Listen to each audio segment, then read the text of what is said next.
নমস্কার, গল্পগুচ্ছ বাই সোমা চ্যানেলে আপনাদের স্বাগত। আজকের গল্প 3 লোভী ডাকাত, একটি শিক্ষামূলক গল্প।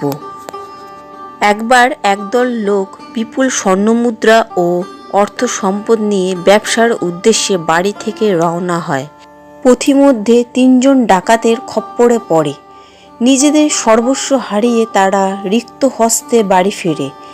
ডাকাত 3 জন বিপুল স্বর্ণমুদ্রা ও টাকা কড়ি পেয়ে আনন্দে আত্মহারা হয়ে পড়ে। চলতে থাকে নানা পরিকল্পনা, সম্পদ বন্টনের নীল নকশা। এমন সময় ডাকাত সর্দার বলল, আমরা ক্ষুধার্ত, আগে ক্ষুধা নিবারণ করি, তারপর সম্পদ বন্টন হবে। অতএব সর্বাগ্যে বাজার থেকে কিছু খাবার নিয়ে আসা হোক। ডাকাতের একজন তখন খাদ্য ক্রয়ের অনুমতি পেয়ে সে বাজারে রওনা হলো। পথে যেতে যেতে সে ওই ছিনতাইকৃত স্বর্ণমুদ্রা ও অর্থকড়ি কি করে একাই ভোগ করা যায় সে পরিকল্পনা আঁটতে লাগলো।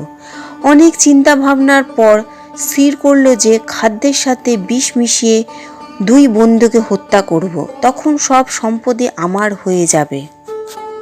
বাকি জীবন এই সম্পদ দিয়ে সানন্দে কেটে যাবে, মুছে যাবে দুঃখ দুর্দশা, বউ বাচ্চা নিয়ে খেয়ে পড়ে ভালোভাবে দিনাতিপাত করতে পারবো। সম্পদের এই মোহে পড়ে সে সিদ্ধান্ত অনুযায়ী খাবারের সাথে বিষ মিশিয়ে বাজার থেকে ফিরে আসছে।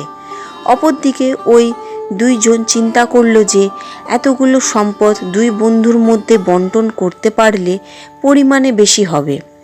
তারা স্থির করলো যে খাদ্য নিয়ে আসা মাত্রই তাকে হত্যা করব, তখন সমস্ত সম্পদ 2 বন্ধু ভাগ করে নেব। কথা মতো অস্ত্র নিয়ে প্রস্তুত থাকলো তারা। খাদ্য নিয়ে সে ফেরা মাত্রই অপেক্ষমান 2 বন্ধু অস্ত্রাঘাত করে তাকে শেষ করে ফেলল।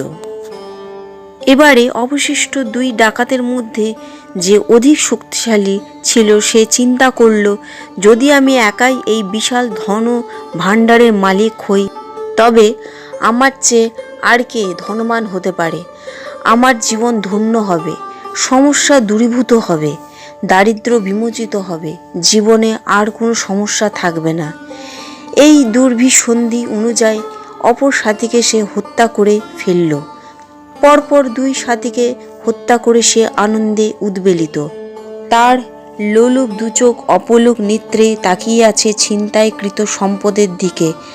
একাই এত সম্পদের মালিক, এই আনন্দে সে পাগল পাড়া। সাথীদ্বয়কে হত্যা করে স্বভাবতই পরিশ্রান্ত হয়ে পড়ে ছিল সে। সামনে খাবার মজুদ, ভাবল আগে ক্ষুধা মিটিয়ে নিই, তারপর সম্পদ নিয়ে বাড়ি ফিরব। অতঃপর প্রত্যাশার পরিসমাপ্তি ঘটল যখন সে বিষ মিশ্রিত খাদ্য গ্রহণ করে জীবনের পরিসমাপ্তি ঘটালো। এই গল্প থেকে এই শিক্ষা লাভ হলো যে অত্যাধিক সম্পদের লোভ মানুষকে ধ্বংস করে।